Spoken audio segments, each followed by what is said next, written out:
2016년도 1회 시험이네요. 3월 5일날 시행했던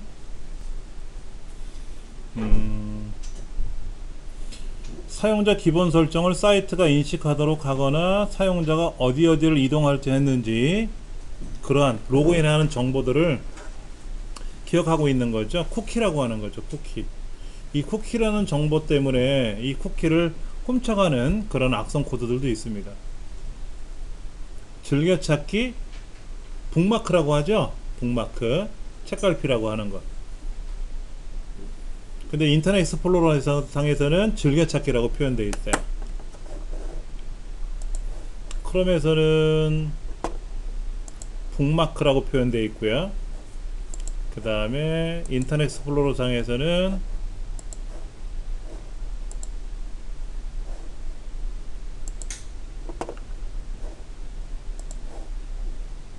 여기는 즐겨찾기라고 되어 있어요. 즐겨찾기. 네.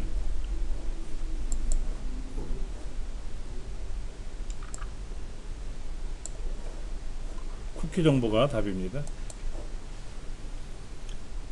멀티미디어 기법에 관한 용어네요. 안티 엘리어싱은 그 직선 같은 경우는 상관이 없는데 곡선 부분에는 아무래도 계단 현상이 발생할 수가 있어요. 그 부분에. 그래서 그 부분을 부드럽게 해주는 것을 안티 엘리어싱이라고 해요. 모델링은 3차원 형태처럼 만드는 걸 모델링이라 그래요. 그래서 3차원 모델링을 하고 모델링을 하고 나서 그 다음에 이제 보기 2번처럼 렌더링을 해야죠. 색상을 입혀야죠.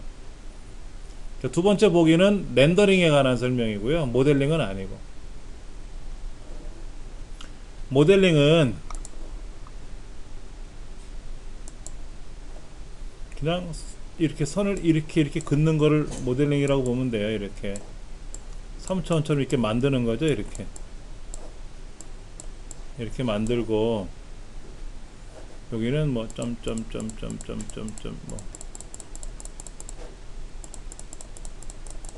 뭐 이런 식으로 우리가 이제 3차원 입체 형상을 만들잖아요. 그렇죠. 그런데 이제 이거를 길이를 줄인다, 높이를 높인다, 회전을 시킨다 못 하잖아요, 우리는. 근데 이제 3D 관련된 이제 그런 프로그램에 들어가면 얘를 이제 3차원으로 돌릴 수가 있단 말이에요. 두께도 조정할 수가 있고요. 이 선의 굵기, 두께를 조절할 수도 있고. 여기다가 예를 들어서 둥그렇게 구멍을 하나 파고 싶어. 그러면 원기둥을 하나 만들어 집어넣고 나서 그 기둥을 빼라, 넣어라, 합정해라, 뭐 이렇게 하는 기능들이 있단 말이에요. 3D 프로그램도 그런 기능이 있어요. 그러니까 모델링은 하고, 이 모델링 하다가 이제 겉에다가 뭐를 렌더링을 해야죠. 렌더링을 이렇게 색깔을 이제 칠해야 되겠죠. 그렇죠. 이걸 렌더링이라 그래요. 보기 설명이 모델링 후에 나타나는 렌더링 설명을 해놓은 것 같아요. 모핑도 몇 번씩 나왔었죠. 개구리 왕자, 제가 그랬잖아요. 개구리가 왕자로 변하는 과정을 모핑한다, 이렇게 생각하시면 됩니다.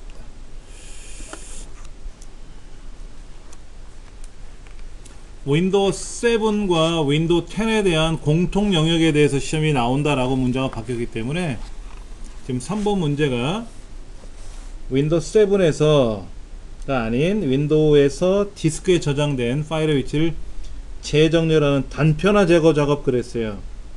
조각 모음이죠, 뭐. 조각 모음. 드라이브 조각 모음이 최적화라고 되어 있는 거죠. 그게 이제 윈도우 7에서는 조각 모음이라고 되어 있고 윈도우 10에서는 디스크 드라이브 조각 모음이 최적화라고 되어 있는 거고.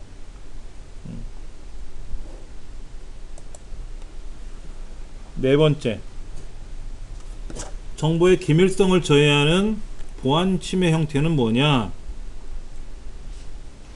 가로막기, 가로채기, 위조 수정. 가로막기는 뭐다? 내가 어디로 진입을 해야 되는데, 어디를 가야 되는데 못 가게 막는 거잖아요. 그렇죠? 이게 가용성 저해고, 가로채기는 소매치기 하는 거잖아요. 인터셉션. 가로채는 거니까 말 그대로 기밀성 저해가 되는 거고요. 기밀성 저해는 뭐다? 가로채기 두 번째가 되고, 위조나 수정은 고치버리는 거, 안에 내용이 변경되는 거지 않습니까? 그러니까 무결성 저해가 되는 거죠. 무결성 저해.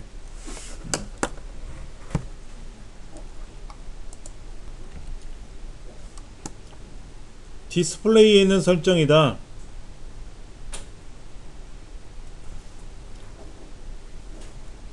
테마 설정이란 기능을 이용하면 배경 바꿀 수 있고 창의 색깔, 소리, 화면봉 이걸 바꿀 수 있어요. 그런데 이 테마 기능은 어디 있냐면 디스플레이에서 하는 게 아니라 개인 설정에서 하는 거죠. 그러니까 다음 중 디스플레이 설정에서 할 수 없는 것은 뭐냐? 테마 기능, 모니터 해상도 변경, 가독 클리어 타입 텍스트 조정, 간단하게만 보기만 돼 있으면 테마 기능이 아니다. 이게 답이 나오는데, 테마 기능을 이용하면 변경할 수 있어. 오케이, 변경이 가능해. 그러니까 1번도 맞는 말이고 2번도 맞는 말이고 3번과 4번은 안 해봐서 모르고, 그럼 이 중에 하나 있을까 하고 찍는 거예요. 그러니까 문제 중에서 아까 그랬잖아요. 접근성에 관한 설명 중에서 잘못된 걸 고르시오. 그러면 자녀보호 설정 기능이라고 하는 거는 그 말 자체는 틀린 말은 아니라 그랬잖아요. 접근성에 있는 말이 아니라는 거지. 얘도 마찬가지예요. 디스플레이에 설정하는 기능이 아니라는 거예요. 테마 기능은 어디 가서, 내 컴퓨터에 가서 바탕화면에 가면 개인 설정이라고 있어요. 컴퓨터가 아니라 바탕화면에 개인 설정. 여기에서 테마 바꾸는 거거든요. 이렇게 이거 바꾸는 거거든요. 이렇게 한꺼번에. 근데 여기서 문제는 뭐냐면 디스플레이 화면, 이 화면 해상도라든지 이 디스플레이에 관한 이야기를 하는 거거든요. 그러니까 전혀 다른 쪽을 물어보고 있죠. 문제에서 다른 쪽을. 1번이 틀린 말이죠.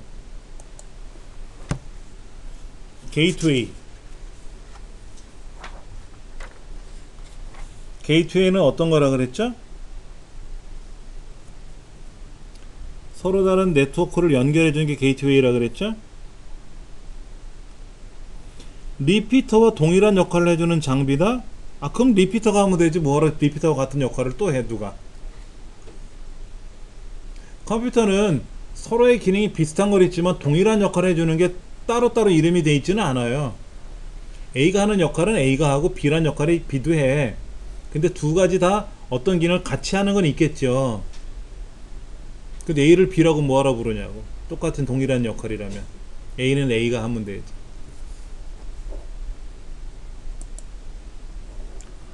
와이파이나 3G, LTE 이런 무선 통신망을 통해서 음성을 전송하는 인터넷 전화 방식.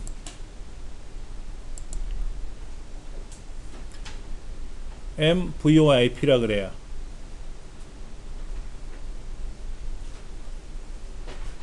우리 강의실 중에 인터넷 전화기 들어있잖아요. 070 뭐 이렇게 가는 거 있지 않습니까? 인터넷 전화기. 또는 우리 그 음성 통화하는 거 있잖아요. 카톡으로 하는 거. 그런 거.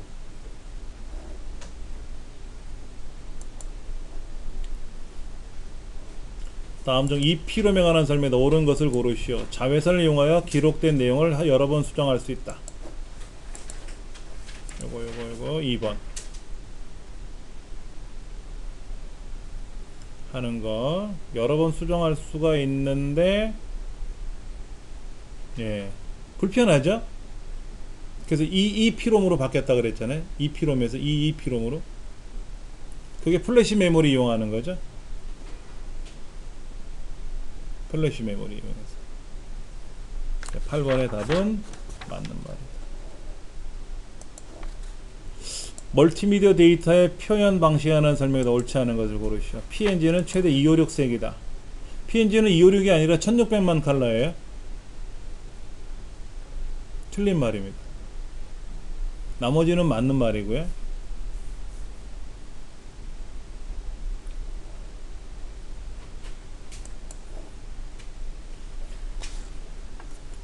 트라이얼 버전은 뭐죠? 체험판인가요? 써보세요. 마음에 들면 사세요. 이거죠. 근데 뭐 기계를 사면 끼워주는 거는 번들이라고 하죠. 번들. 프린터 사면 프린터 CD 주잖아요. 설치 프로그램 주잖아요. 그거를 우리는 번들이라고 하죠. 다르죠. 다르죠. 예, 예. 우리 해설에 자세히 잘 나와 있으니까 참고해서 봐주시기 바랍니다. 정보통신과 관련하여 분산 처리 환경에 가장 적합한 그랬어요. 분산 처리가 뭐예요? 흩어져서 처리하는 게 분산 처리잖아요. 흩어져서 처리하는 게. 그러니까는 중앙 집중 방식이라고 하는 거는 본점에서 서비스를 해주는 거고, 그렇죠? 그 다음에 지점에서는 뭐 하는 거예요? 데이터를 요청만 하는 거야. 클라이언트 서버는 서버에 있는 것도 컴퓨터고 클라이언트도 컴퓨터예요. 이게 클라이언트라고 하는 거거든요. 우리 강의실에 있는 컴퓨터들을. 네이버에 있는, 구글에 있는 걸 서버라고 하고요. 둘 다 컴퓨터예요. 그럼 여기에서 데이터를 발생을 시켜서 이 데이터를 보낼 수도 있고, 즉 우리가 유튜브에 있는, 유튜브에다가 어떤 컨텐츠를 만들어서 올릴 수도 있고, 블로그에다 글을 써서 올릴 수도 있잖아요. 그럼 그게 클라이언트에서 발생한 데이터고, 그러면 그 서버에 올라가면 그 서버에 올라간 데이터를 각각의 클라이언트가 또 서비스를 받을 수가 있는 거잖아요.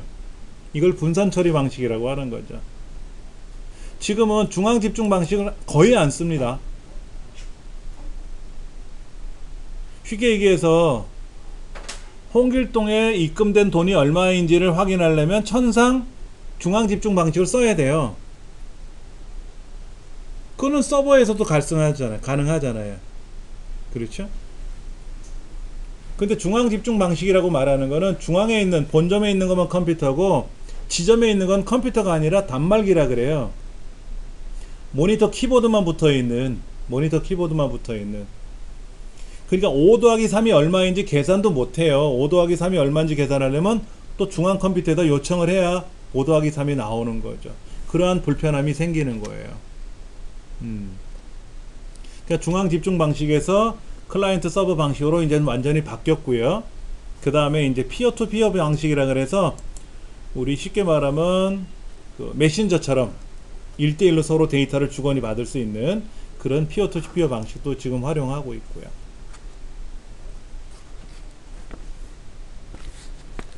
그 다음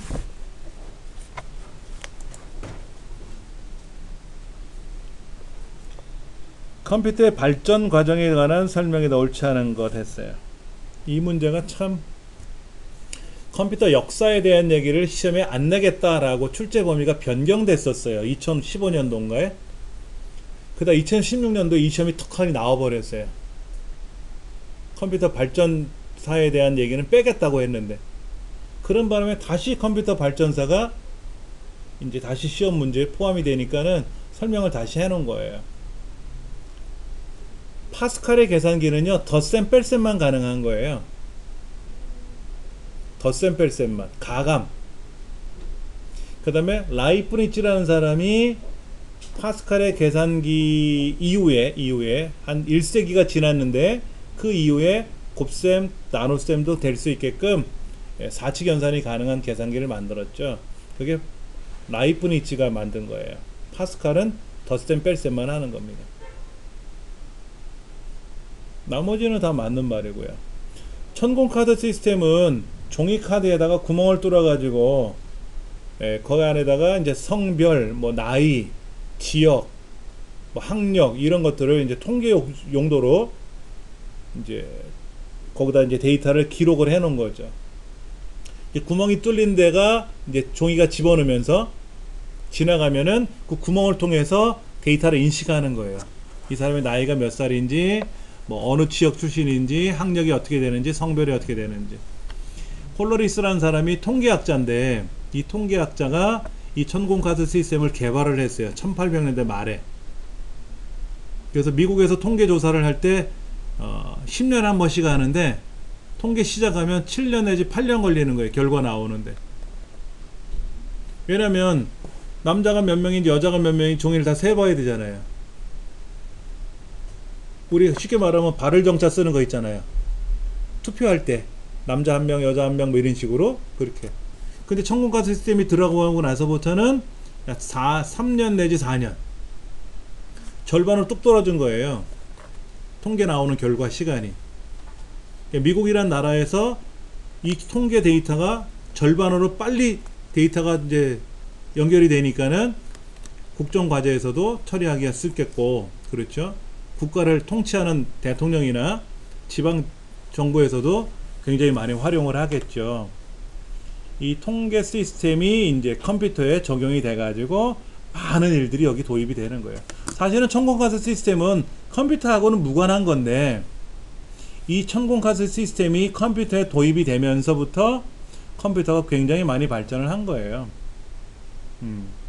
그리고 이건 1800년대, 1890년대 이때 얘기고, 컴퓨터는 이제 1940년대 초반에 개발이 되기 시작을 했죠.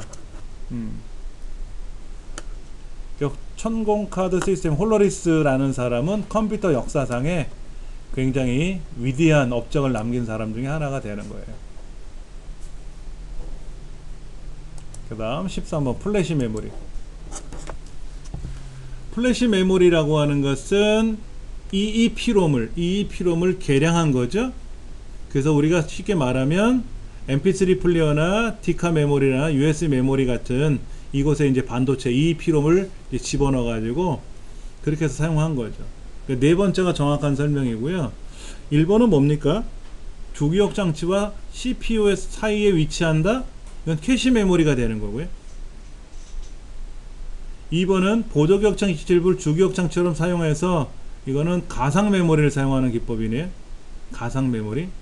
3번 모든 컴퓨터의 저장 공간은 번지를 주소 대신 주소를 가지고 기억을 하는데, 이 주소 대신에 그 내용을 가지고 기억하는 거예요. 내용. 그래서 이거를 우리는 연관 메모리, 연상 메모리 기법이라 그래요. 답은 네 번째가 맞는 말이죠. 14번은 이제 제외됐네요. 왜 윈도우 10에는 이게 없어요. 윈도우 10은 없기 때문에 이거는 이제 제외됐고요. 월드 와이드 웹, W가 3개 있죠? 월드 와이드 웹 컨소시엄, W3C라고 하는 곳이 있어요. 인터넷의 표준안을 제정하는 국제기구입니다. 월드 와이드 웹 컨소시엄에서 W3C라고 하는데, 여기에 이제 기존의 HTML에다가 멀티미디어 데이터를 별도로 설치해야 돼요. 멀티미디어 콘텐츠를 보려면 프로그램 별도로 설치하는 플러그인을 설치해야 되는데, 플러그인 없이도 바로 볼 수 있게끔 할 수 있는 기능이 없을까? 그래서 2013년도부터 HTML5라고 하는 이 언어가 등장하기 시작을 해요. 그래서 국제 표준이 없다가 2016년도쯤에 이제 국제 표준이 돼 버렸어요. 우리 스마트폰에 사용하는 모든 컨텐츠들은 HTML5로 개발을 하는 겁니다. HTML5로 개발하지 않으면 내용을 볼 수가 없어요. 예. 그 다음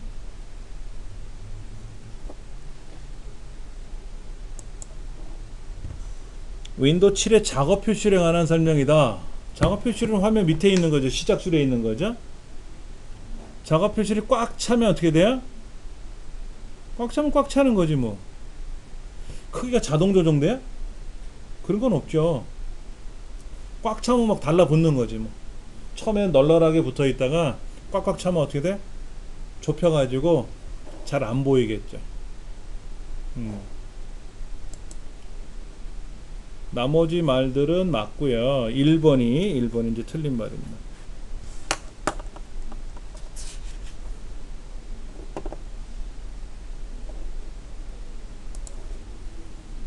자, 근데 선택할 수 있는 게 아니에요.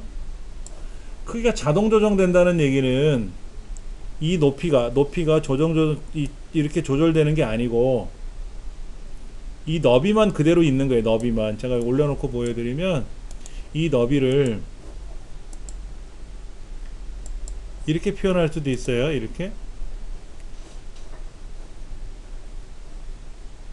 이건 뭐냐면 지금 단추 하나로 표시하겠다라는 얘기고 이렇게 돼 있어요. 그럼 제가 엑셀을 하나 더 실행하면 엑셀이 지금 두 개가 보여요. 여기 두 가지가. 그렇죠? 이렇게 보는 방법이 있고요. 얘를 하나로 표시하지 않겠다라고 체크를 하면 뭐가 되냐면 엑셀이 두 개로 보인단 말이에요. 이렇게 따로따로. 두 개로 보이지 않습니까? 엑셀이. 근데 기본 값은 뭐로 되어 있냐면 단추 하나로 표시하지 않겠다. 하나로 표시하겠다. 레이블을 숨기겠다. 즉 엑셀인지 파워포인트인지 메모장인지 지금 무엇을 작업하고 있는지 이건 안 보여주고 그냥 뭐로만 그림 아이콘으로만 보여주겠다. 그래서 마우스 갖다 대면 설명이 뜨니까 이렇게 봐라 하는 거죠. 근데 이거는 저는 개인적으로 불편하기 때문에 따로따로 보겠다. 따로따로 보겠다. 그리고 요런데 이름도 이렇게 설명이 나와야 편리하지 않겠냐. 만약에 이 높이가 두꺼우면 말이 다 보이죠? 다 보인단 말이에요. 근데 이 책에서 말하는, 이 문제에서 말하는 자동 조정이라는 말은 지금 양을 더 늘리면은요, 엑셀을 하나 더 실행하거나 파워포인트를 실행하거나 이렇게 되면은 어떻게 됐어요? 자동 조정이 되죠. 너비가, 높이 말고 너비가 자동 조정 되는 거잖아요. 이거는 제가 선택하는 게 아니라, 이건 제가 선택하는 게 아니라 자동으로 그렇게 나와요.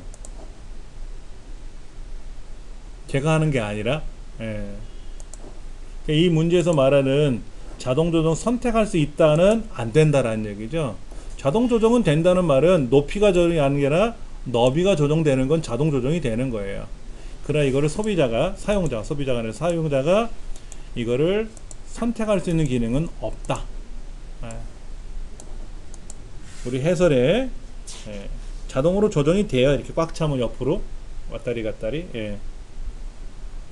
그러나 이 기능은 사용자가 지정 여부를 선택할 수 있는 것은 아니다라는 거죠. 17번 문제. 유해한 프로그램이나 불법 사용자가 컴퓨터 설정을 임의로 변경하려는 경우 이거를 사용자한테 알려줘야 돼. 야, 누가 네 걸 뭐 건드려. 이게 사용자 계정 컨트롤이에요. 윈도우즈 디펜더는 백신입니다. 백신이고요. 비트라커는 뭐냐면 하드디스크 드라이브라든지 USB 메모리라든지 이런 보조기억 장치를 사용자가 못 열게 막는 기능입니다. 예를 들면 제 USB 메모리 앞에 이렇게 자물통 그림이 그려져 있어요. 자물통 그림이 그려져 있잖아요. 이게 비트라커로 막아 놓은 거예요. 비트라커로. 비트라커를 설정하려면 윈도우가 얼티밋 버전이라는 게 있어요. 홈 버전 위에가 프로페셔널 버전이고 프로페셔널 버전 위에가 얼티밋 버전이고 최고의 레벨일 수 있는 게 이제 얼티밋 버전이라는 버전이 있어요. 이 버전이 깔려있는 윈도우 상에서는 오른쪽 버튼 눌러서, 즉 바로가기 메뉴상에서 비트라커를 설정하는 기능이 있습니다. 비트라커 설정된 거를 가지고 버전에 상관없이 사용은 가능하지만 비트라커를 설정하려 그러면 홈 버전에서는 안 돼요. 근데 일반적인 우리 윈도우 시험은 홈 버전을 위주로 시험을 내는 거거든요. 프로페셔널 버전이나 얼티밋 버전이 아니라. 비트라커가 답으로 나올 수는 없어요. 비트라커를 환경을 바꾸려면 얼티밋 버전 이상이 돼야 되니까 할 수가 없다는 얘기죠. 이걸 하면 참 좋은데 이거를 뭐 할 수가 없으니 뭐 방법이 없죠. 답은 사용자 계정 컨트롤이다 라는 얘기입니다.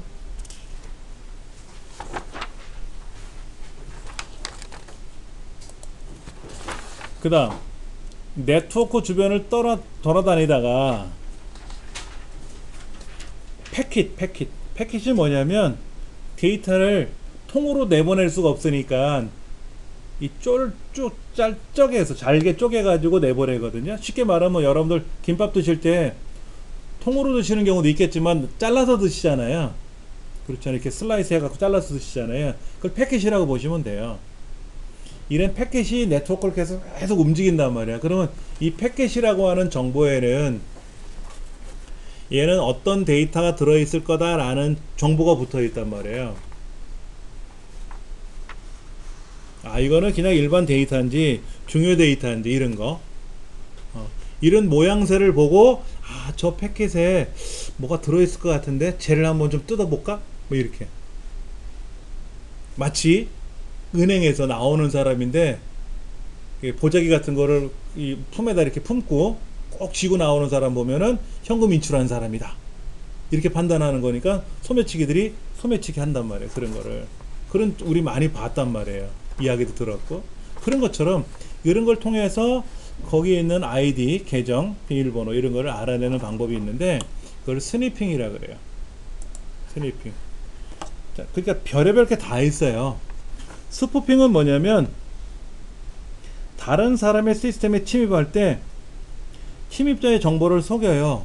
그래서 내가 지금 도둑질하러 가는 건데 나를 추적하지 못하게 막는 거예요.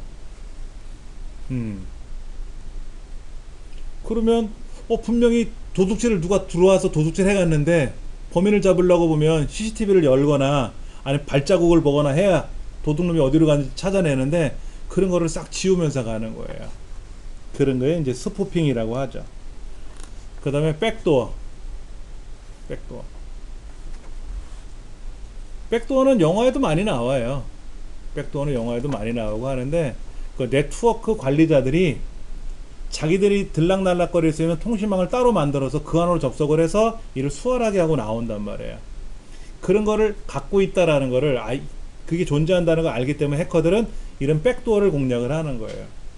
백도어만 공략하면은 네트워크는 바로 점령당하는 거죠. 키로거는 키보드 입력하는 입력 캐치 프로그램 같은 거를 이용해서 내가 계좌를 송금하는데 어느 계좌로 송금한다라는 거를 따라 키보드로 누를 거 아닙니까? 그럼 누르면 저쪽 해커한테 떠요. 야, 국민은행으로 보낸다. 계좌번호가 몇 번이란다. 야, 바꿔치기 해. 그러면 이제 엉뚱한 계좌번호로 바꿔치기 해가지고 상대편 계좌로 돈이 가는 게 아니라 엉뚱한 계좌로 돈이 입금되게끔 하는. 그래서 여러분들이 금융 업무를 하시려고 그러면 이 키보드 보안 프로그램이 꼭 설치가 되거든요. 이 키 로고 때문에 그러는 거예요. 키 로고 때문에. 그래서 보통 어떻게 합니까? 마우스를 클릭하라고 하잖아요. 키보드로 따그닥 누르게 되면 그 키보드 보안 프로그램이 뚫렸을 때 속수무책이 되기 때문에 키보드로 하는 것보다는 마우스를 하게끔 그렇게 이제 요청을 하기도 하더라고요. 그리고 국민은행 같은 경우에는 국민카드사의 홈페이지 들어가서 인터넷 뱅킹 하려고 그러면 키보드 그림이 떠요. 그 마우스를 클릭해야 돼. 불편하죠. 근데 그게 안전한 거니까. 안전한 거.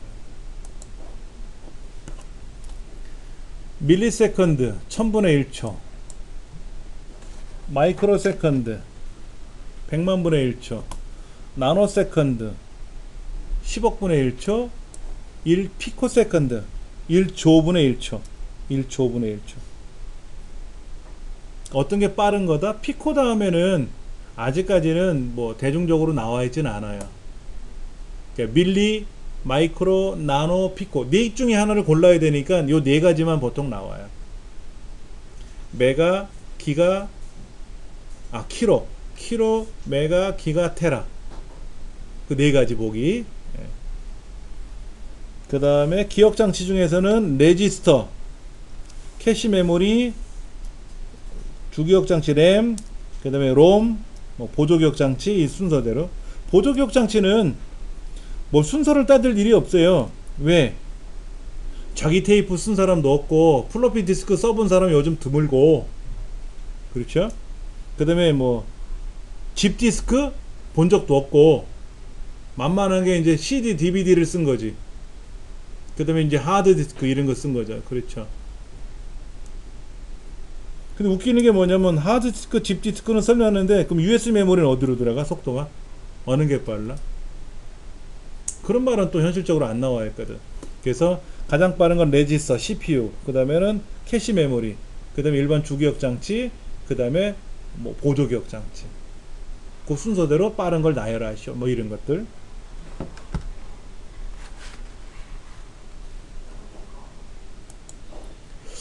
프린터 인쇄할 때 발생할 수 있는 문제점이 있을 수가 있어요.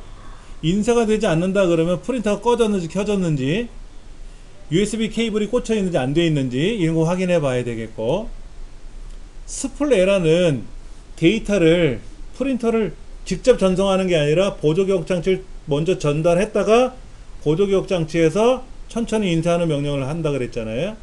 그때 스플 에러가 발생했다는 얘기는 보조기억 장치 공간이 없다 보니까 데이터를 전송할 데이터가 머물 공간이 없다라는 얘기죠. 그럼 어떻게 됩니까? 보조기억 장치를 다시 정리를 하든지 다시 껐다 켜야만 돼요. 근데 실제로 제가 스플 에러가 발생한 적은 컴퓨터 사용해 보면서 한 번도 없었던 것 같아요. 기억이 전혀 없어요. 여러분 댁에서 스플 에러가 발생한 경우는 거의 없을 거예요. 아니 못 보셨을 거예요.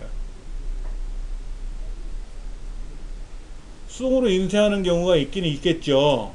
어떻게? 스플 서비스를 안 하는 거야. 스플을 안 하겠다 이거지. 예.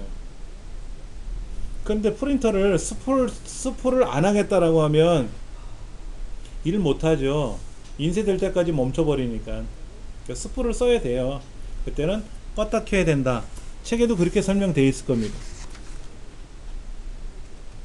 스플 공간이 부족해서 발생하는 거기 때문에 하드디스크 공간을 확보해 주면 되는 거예요.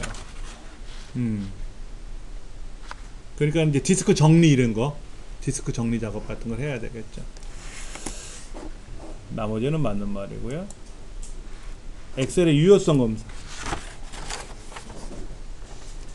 유효성 검사라고 하는 것은 영문자만 입력할, 영문자가 들어오게끔 처음부터 한글이 들어오게끔 한다든지, 여기는 뭐 지정되어 있는 성별, 남, 여 이것만 입력이 할 건지, 부서명 입력이 될 건지, 숫자만 들어갈 수 있게 할 건지, 뭐 이런 것들을 설정하는 곳인데, 이미 입력된 데이터는 유효성 검사에 상관없이 유효합니다.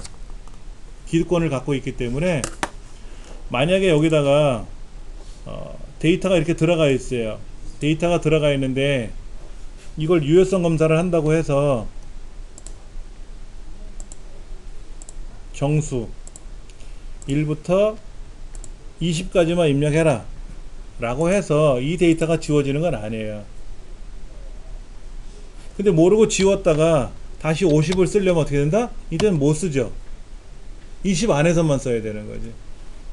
이때는 20 안에만 들어가야 돼요. 그러니까 지우면 안 돼. 기존에 있던 거는 유지할 수는 있는데 고치려고 들어가서 에러가 나왔죠.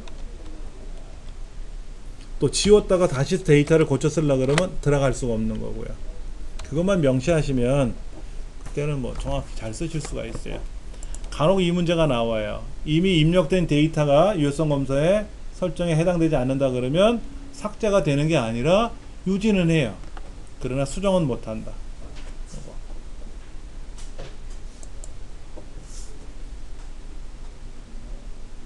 우리 이전 시간에 배웠던 것 중에 이 문제랑 똑같은 게 있었죠? 데이터표. 데이터표. 우리가 실기시험에서 보는 건 데이터표가 행과 열로 구성되어 있어요. 기간과 뭐 이율 이런 거로 이제 보통 구성되어 있는 걸 가지고 두 가지 X축, Y축, 행과 열로 구성되어 있는 데이터표를 실기시험에 내지만 필기시험에는 행, 열 하나만 갖고도 시험에 낼 수가 있어요.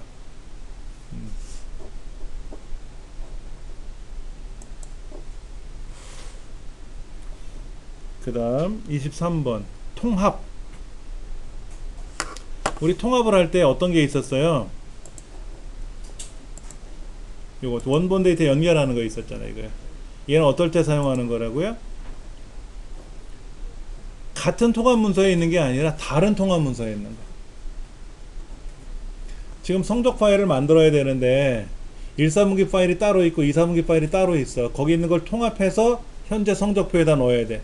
이럴 때 얘는 선택할 수가 있지만 같은 통합 문서에서는 얘를 선택하면 오류가 나요. 예. 그래서 어떤 경우에만 그랬단 말이에요. 요거 보기. 요것도 잘 체크하시면 좋겠고요. 그렇지 않은 경우도 뭐뭐에만 적용되는 경우도 있다고 하지만은 잘 보시면 되겠죠. 3만원 이하이거나 뭐뭐이거나, 그러니까 항목이 서로 다르면 되겠네요. 세 번째, 네 번째는 있을 수가 없는 그런 경우죠. 이런 조건은 만들 수가 없다 그랬고요. 첫 번째는 3만원 이하이면서 가스비가 2만원 이하 이거고, 두 번째는 3만원 이하이거나 가스비가 2만원 이하이거나. 답은 두 번째가 맞는 말이죠.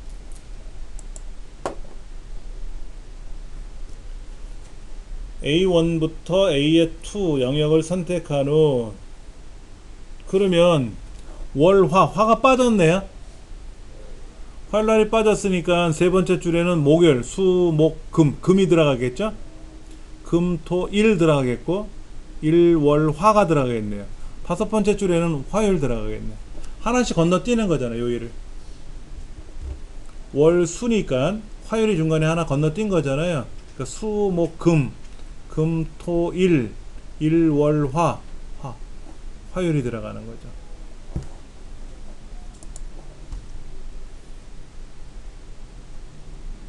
데이터를 입력하고 홈키 누르면 어디로 가요? 여기서 홈키 누르면 어디로 가요? 첫 번째로 가요? A번째로 가요? A번째로 가죠? 홈키 누르면 A번째로 가요. 첫 번째로 가는 게 아니라 첫 번째 줄로 가는 게 아니라 A번째 칸으로 가는 겁니다. A번째 칸. A의 다섯 번째로 가는 거예요. C의 첫 번째가 아니라 A의 다섯 번째. A로 가는 겁니다. 홈키를 누르면 왼쪽으로 오는 겁니다. 위로 올라가는 게 아니라.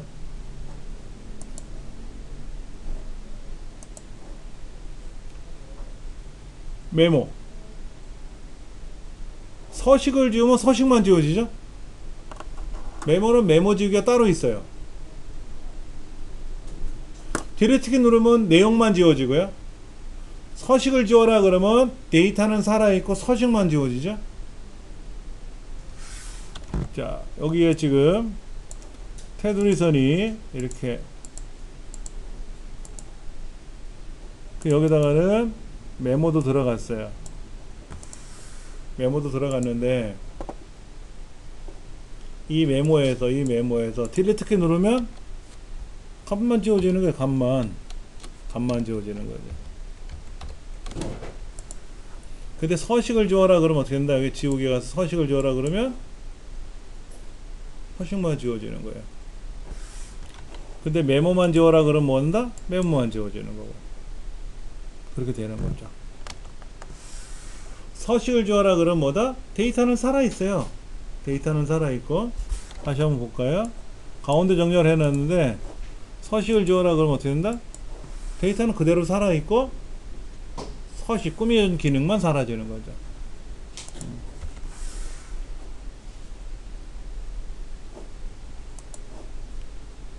보안센터에서 매크로 설정에서 매크로 보안이 네 가지가 있어요. 첫 번째가 매크로 제외, 알림 표시도 안 하겠다라는 거고, 두 번째 모든 매크로 제외인데 알림은 표시하겠다. 그래서 이게 기본값으로 되어 있어요. 두 번째가. 그 다음에 디지털 서명대 매크로만 포함. 근데 네 번째 보기는요, 보세요. 보안에 네 번째 보기 얼마나 길어요? 모든 매크로 포함인데 길죠. 되게 길죠. 그렇죠? 예. 얘가 포함은 되게 길어요. 한 이만큼 오는 거야. 다시 보여드리면 굉장히 길지 않습니까? 위험성 있는 코드가 있기 때문에 권장하지 않음. 이게 기본 설정이 아니에요. 두 번째가 기본 설정입니다.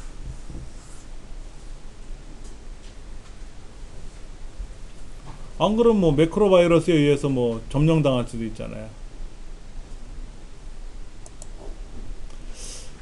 셀의 이동과 복사에 관한 설명이다. 우리가 복사 이동이라고 하는 곳에 가서 설명을 드리면 컨트롤 C, 컨트롤 V 복사 이동이죠. 복사한 다음에 이동하는 거죠. 복사라고 하면 돼. 컨트롤 X 다음에 컨트롤 V를 누르면 뭐가 된다? 이동이 되는 거죠. 이거를 이렇게 설명할 수 있을 것 같아요. 컨트롤 X 그 다음에 컨트롤 V 이거는 뭐다? 이동이죠. 이동.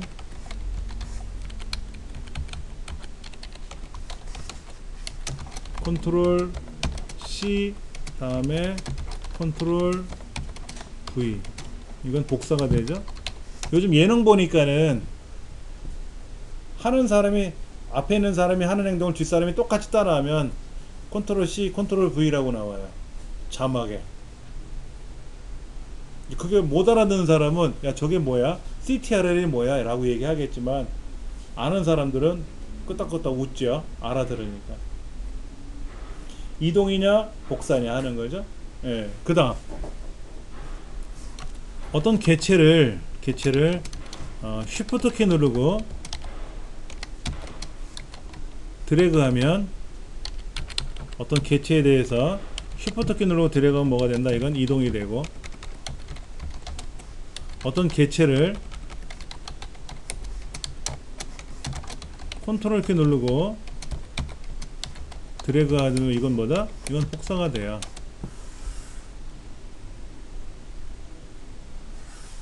그 다음에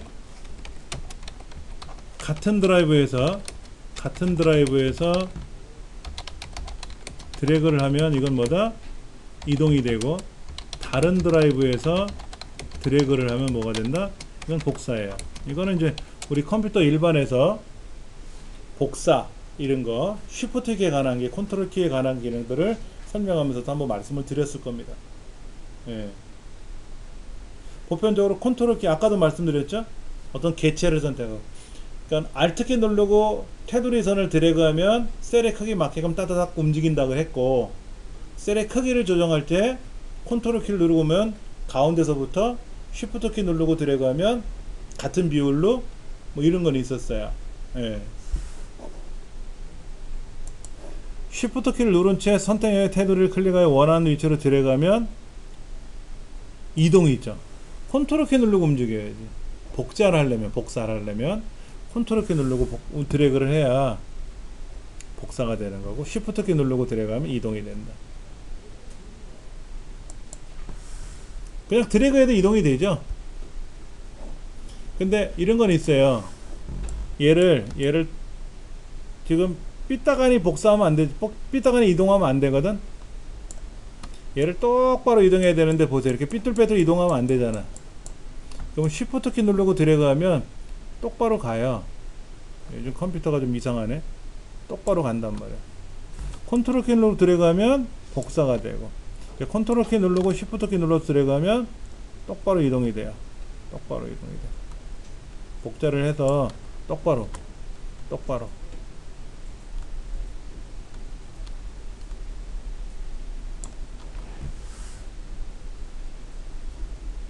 컨트롤 키 누르면 복사, 그냥 드래그하면 이동. 근데 쉬프트 키 누르고 들어가면 수평과 수직을 그대로 유지한 채로 움직이는 거예요. 이때 컨트롤을 같이 움직이면 복사가 되고 그냥 쉬프트만 움직이면 이동이 되는 거고. 29번에 뭐라고 되어 있나요? 해설에 컨트롤 키를 누르고 드래그를 해야 복사가 된다 라고 했어요.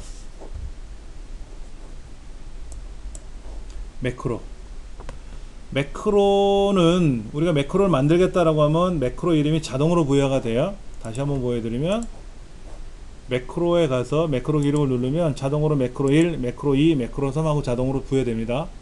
이때 컨트롤 C 할 거냐 컨트롤 대문자 C 할 거냐.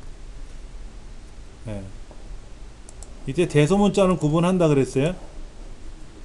영문자 숫자는 아니고요. 컨트롤 3 이건 안되고 컨트롤 대문자 26개 대문자 소문자 52개 이것만 사용할 수 있는 거죠.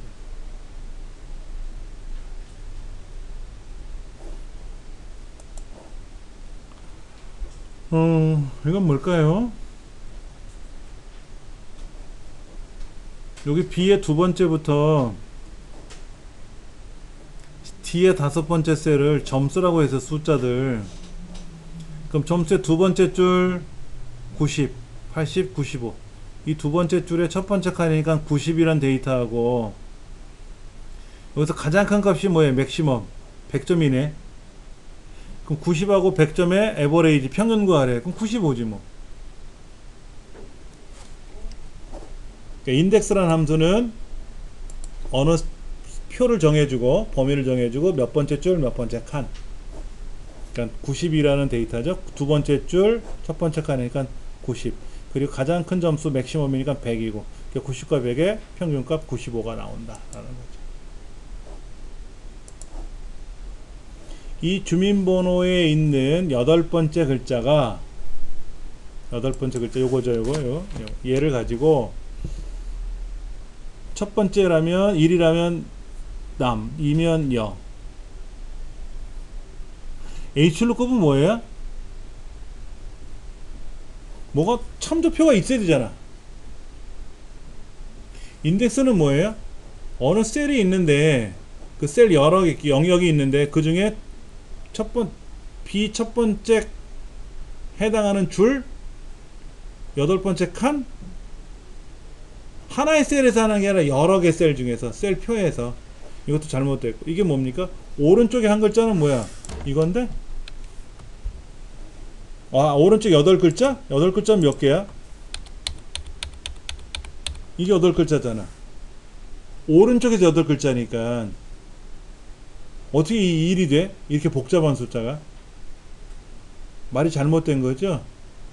중간에 낀 걸 찾는 거니까 라이트 함수나 레프트 함수나 해결할 수 없고 미드 함수밖에 안 돼요. 미드.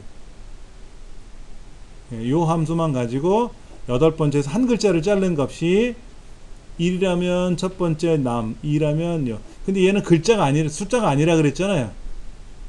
글자라 그랬지 않습니까? 글자라고 해도 액면가 숫자처럼 보이지 않습니까? 그래서 1, 2, 3, 4가 지정이 될 수 있어요. 그러니까 현행 1, 2, 3, 4, 5, 6 이렇게 쓰면 5, 6, 7, 8까지 쓰면은 8개 남녀 이렇게 쓰면 되죠. 남자는 홀수고 여자는 짝수예요. 그래서 MID 함수를 써가지고 짝수면 남자, 홀수면 여자 이렇게 할 수도 있어요. if 함수로 일일이 물어보는 거는 불편할 수 있어요. 지금이야 성별이 남녀 1, 2밖에 없다고 했을 때 이렇게 한다고 하지만 성별 코드가 8개가 나올 수 있으니까.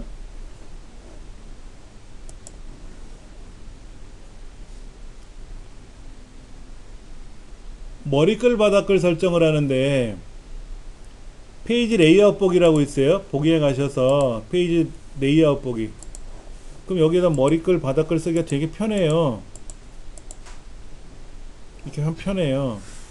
머리글 머리글이고 저 밑에가 있는 게 바닥글이고, 바쪽에 있는 게 바닥글이고 위에 있는 건 머리글인데, 페이지 나누기 미리 보기에서 페이지 나누기 미리 보기라는 건 어떤 거죠? 요거잖아요. 여기에서 머리글 바닥글을 어떻게 하라고? 얘가 1페이지고 얘가 2페이지라는 거 알겠는데 머리글 바닥글 어떻게 선택하라고?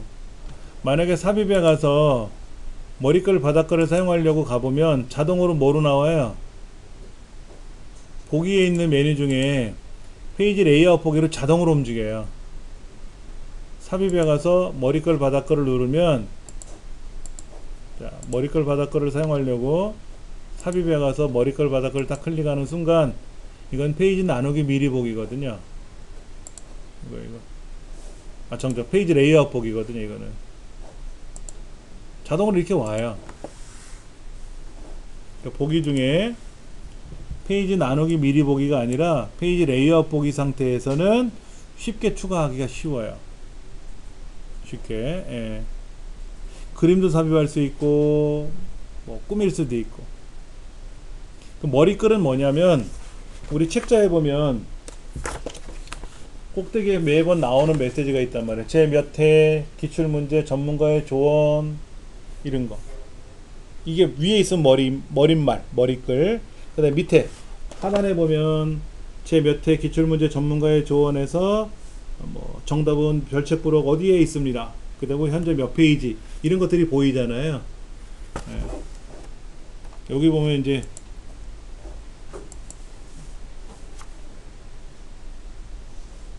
제가 페이지 번호를 안 넣어놨죠? 저도 페이지 번호를 안 넣어놨는데 전 페이지 번호 앞에다 넣어놨어요. 앞에다 요걸 보고 이제 알 수가 있게끔 제가 해놨는데 이게 위에 있으면 머리글, 밑에 있으면 바닥글이라고 하는 거예요.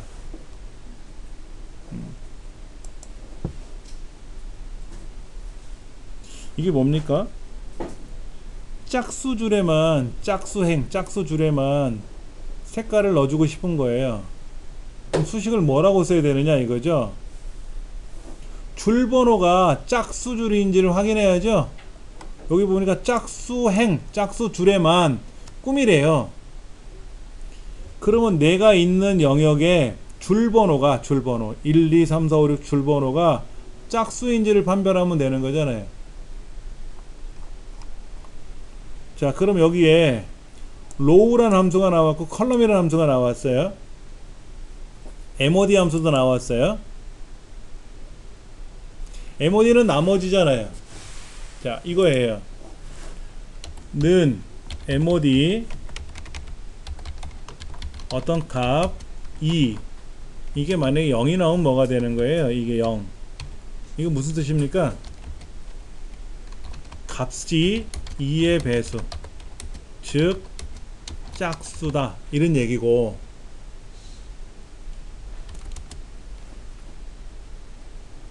값이 2의 배수, 왜냐면 값을 2로 나눴을 때 나머지잖아요.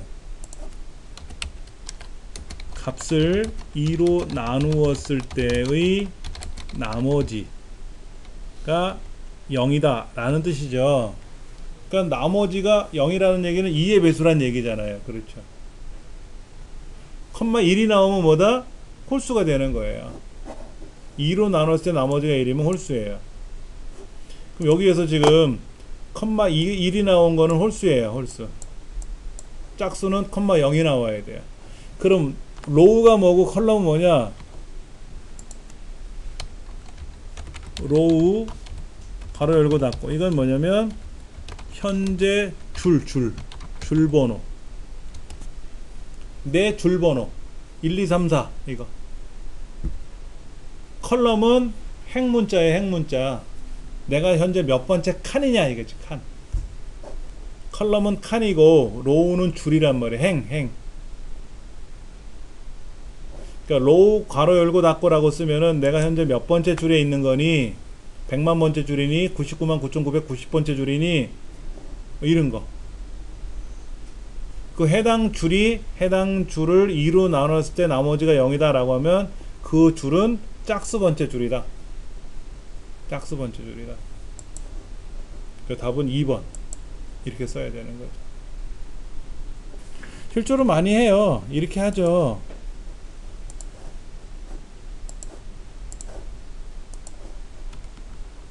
자, 여기다가 제가 한번 써볼게요. 전체를 선택해서, 예, 잘 될려나 모르겠지만 홈에 가서 조건부 서식, 세규칙, 수식 는 mod row 가로 열고 닫고 컴마 5가 0, 컴마 5가 썼어요. 5 이렇게 썼어요.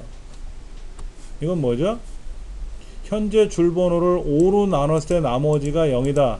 즉 이거보다 5의 배수.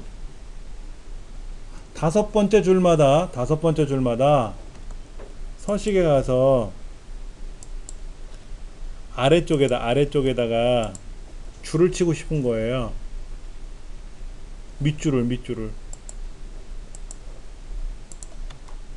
그러면 다섯 번째 줄마다 밑줄이 쳐져요. 자동으로. 여기다가 이제 숫자를 썼어.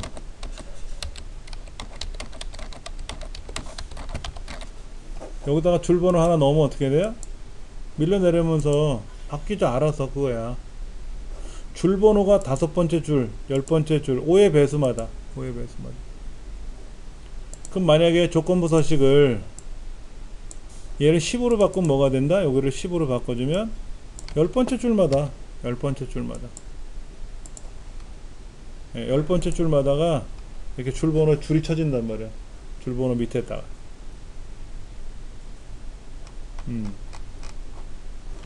이 문제에서는 어떻게 했냐면 색깔을 칠한 거잖아요. 노랗게 색깔을 칠하는 거잖아요. MOD를 써가지고 컴마 2 쓰면 짝수 번째 줄마다 내 줄번호가 짝수 번째 줄이라고 하면 노랗게 줄을 칠하겠다 이거죠. 굉장히 중요한 기능이고요. 실무에서도 많이 쓰는 기능입니다.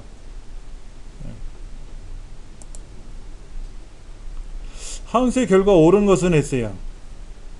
이게 맞다 틀리다 이런 거. 자, 카운트는 뭐예요? 숫자가 몇 개 있냐 묻는 거죠. 여기 숫자가 1 하나 있어요. 1. 그 다음에 참이란 글자가 있어요. 참이란 글자. 이건 글자죠. 숫자가 아니죠. 그럼 true는 뭡니까? true는 참이에요. 논리값 1을 갖습니다. 얘는 글자 1이죠. 다운편에다가 글자잖아요. 근데 글자도 숫자로 볼 수 있잖아요. 왜냐면 순수한 글자만 숫자만 들어있잖아요. 그렇죠. 사실 얘를 실행해보면 3이라고 나와요. 1이 아니라. 요 참은 글자니까는 아니고 나머지는 true 참이고, 참이란 논리값이니까 얘는 숫자 1이고 숫자 1이고, 얘는 뭡니까? 카운트 A는 다 세는 거예요. 다. 그러니까 1, 거짓, true, 1 다 세는 거예요. 4개 나와야죠. 카운트 A는 빈칸만 아니면 다 세는 거예요. 맥시멈은 뭐예요? 맥시멈? 최대값 구하는 거죠? 그러면 true라는 건 아까 참이라 그랬잖아요. 참은 1이에요. 다운표의 10은 뭡니까? 숫자입니까? 글자입니까? 글자인데 액면가 그대로 보면 숫자잖아요. 10이 제일 크지, 8보다. 라운드는 뭐예요? 컴마 2니까 뭡니까? 10의 자리에서 반올림하는 거니까 210이 되든지 하겠죠. 소수점여가 나오면 안 되지. 플러스 2를 썼을 때 소수점이가 두 자리를 남겨라 라고 했을 때 플러스 2를 써야지. 마이너스 2는 10의 자리에서 반올림하는 거거든. 10의 자리에서. 그럼 10의 자리에서 반올림하면 200이 될래나? 200이 되든지 하겠죠. 일단은 네 번째는 틀렸어요. 두 번째도 틀렸어요. 카운트에는 다 세는 거니까. 그러면 여기서 말할 때 요거를 숫자로 볼 거냐? 숫자로 본다면은 얘가 틀린 거고, 얘를 숫자로 안 보고 얘를 글자로 본다면 숫자는 하나밖에 없으니까 1이 맞는 거고, 여기는 8이 제일 큰 거고, 이렇게 보겠죠. 그러니까는 답이 1번이 될 수 있고 3번이 될 수 있는 거예요. 그러니까는 순수한 숫자는 하나니까 이거 하나밖에 없잖아요. 그러니까 답은 하나다 라고 평가한다면 3번은 당연히 숫자 중에 제일 큰 건 8밖에 없잖아요. 그러니까 3번이 틀렸다고 볼 수 있는 거고, 이것도 숫자로 인식한다면, 얘도 숫자로 인식한다면은 1 그럼 두 개가 되잖아. 1은 아니잖아. 그렇죠. 그럼 얘가 틀렸다고 한다면 얘는 숫자 10이 되니까 얘가 답이 된다는 거고. 그러니까 둘 중에 하나 고르라면 몰라도 2번이나 4번을 찍으면 안 되죠.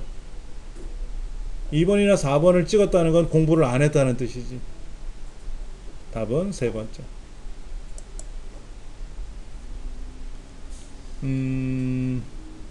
쉬프트 F11번 누르면 뭐가 돼요? 쉬프트하고 F11번 누르면 새로운 시트가 하나 생성돼요. 새로운 시트가 하나 생성돼요. 새 통합 문서가 아니라 새로운 시트. 통합 문서는 어떻게 해? 컨트롤 N 눌러야지. 컨트롤 N 뉴 파일. 그럼 새로운 시트 파일이 하나 생성이 되는 거죠. 컨트롤 N을 누르면 새 통합 문서가 만들어져요. 컨트롤 N. 근데 Shift F11번 누르면 새로운 시트가 하나 삽입이 됩니다. 두 번째가 틀린 말이에요.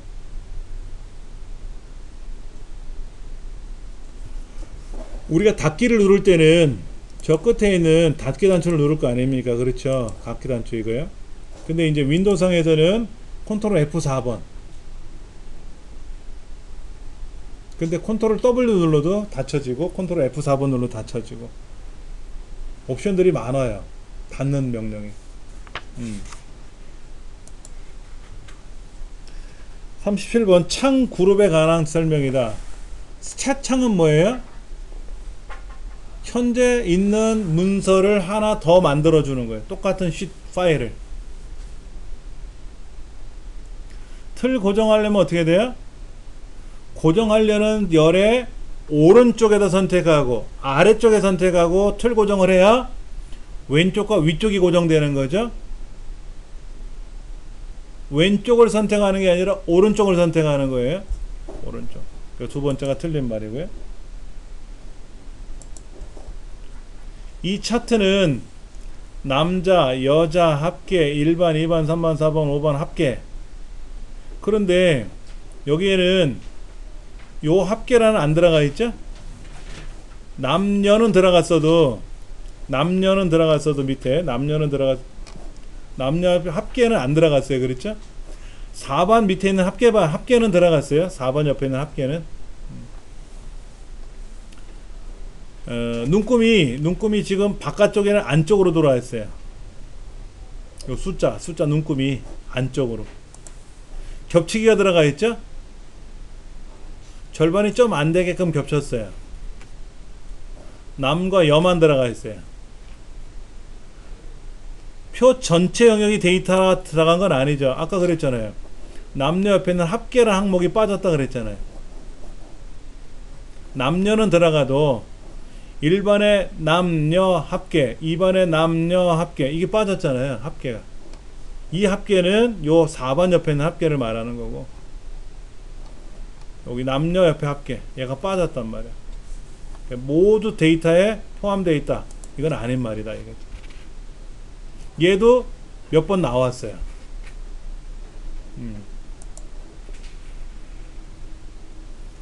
눈금선이 있습니까? 눈금선이 없죠. 80에 해당하는 눈금선, 60에 해당하는 눈금선, 40에 해당하는 눈금선이 없잖아요. 표는 밑에 있네요. 워크시트처럼 보이네요. 그 다음에 엑셀 말고 오른쪽에 있는 옅은 색의 워드 값의 레이블이 포함되어 있고요. 그 다음에 각 축에 점수라는 제목이 들어있네요. 축 제목. 눈금선은 없어요. 눈금선.